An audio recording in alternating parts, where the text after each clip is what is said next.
And we start in Ethiopia, where many people have been killed and injured in the Oromia region after security forces fired on a major protest there. Police used tear gas and warning shots in response to the protests, triggering a stampede that has caused many casualties, with unconfirmed reports suggesting a death toll that could reach 300. For Arise News, Adam Rook has this report.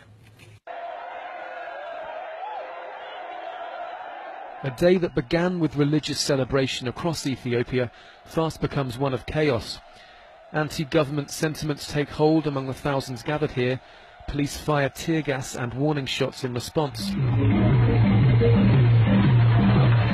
As tensions rose, military helicopters flew above the crowd at low altitude in what was seen by many as an effort to intimidate the gathering crowd. While there has been no independent confirmation, some activists are quoted as saying nearly 300 people have been killed and many more injured.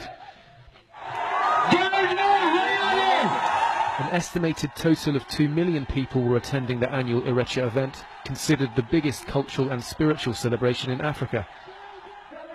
The event took place in one of the country's most sensitive regions, Oromia, which has seen several months of sometimes deadly protests demanding wider freedoms. Ethiopia's government has acknowledged deaths during the event, saying in a statement that lives were lost, adding those responsible will face justice. Today's events follow months of anti-government protests in several parts of Ethiopia, and what has been seen by many as harsh government responses continues to raise international concern. Adam Rook, Arise News. Well, I'm joined now by Awal Allo, a human rights expert at the London School of Economics. Awal, welcome. What will these deaths mean then to the Oromo people, especially as only a few months ago that, according to the Human Rights Watch group in New York, over 500 people were killed in similar protests back in March? Absolutely. What I think this shows is a certain intensification on the part of the government to take this movement to a completely different direction. Let me just give you some context in terms of what this event means and what this signifies for the Oromo people. This is one of the most important occasions in the Oromo calendar, where Oromos come together to reaffirm what it means to be an Oromo, what it means to be a human, and also celebrate the cultural richness of life and the ecology. So people come to these sacred events, these most protected of spaces, to celebrate these values, these ideas, and no one have expected to be massacred in this way by a government that deliberately shoots and fires from helicopters in circumstances where millions of people congregated in a very crowded space. Let's talk about the protests themselves and where they started off. Originally, it was all about Addis Ababa imposing land grabs on the Oromo people, but that has more recently changed, hasn't it, to a more general protest against the government? Absolutely. So initially the protest was triggered by the government's decision to expand the city of Addis Ababa into neighboring Oromia regions.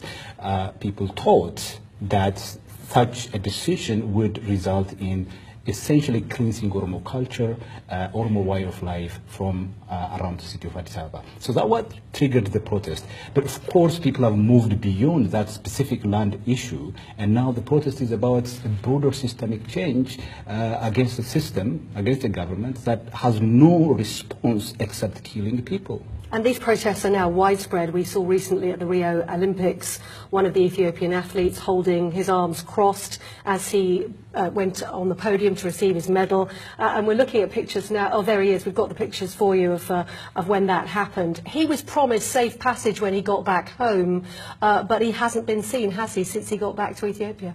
No, he didn't return to Ethiopia, actually. He is currently in the US, because there is no way that someone so high profile, someone who used such a significant stage to propel the grievance of his people into the international spotlight would go back home and be safe. There is no way that would have happened. So he didn't go back home. But I think what is important is that the protests continued and the demands of the people have continued, and the questions haven't changed.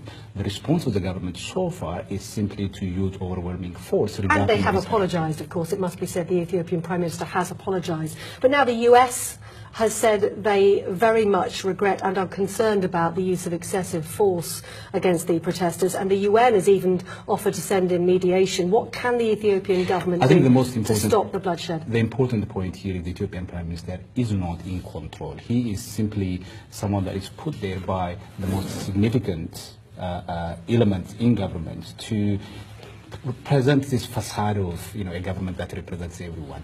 The apology that he offered was a very qualified apology. There was no commitment, for example, to carry out a proper independent investigation into the killings. So they have not been forthcoming in terms of what government is responsible for. All he said was the government is responsible for some very general mistake that was committed by rogue elements within the military, within the police. So that doesn't really qualify as an apology.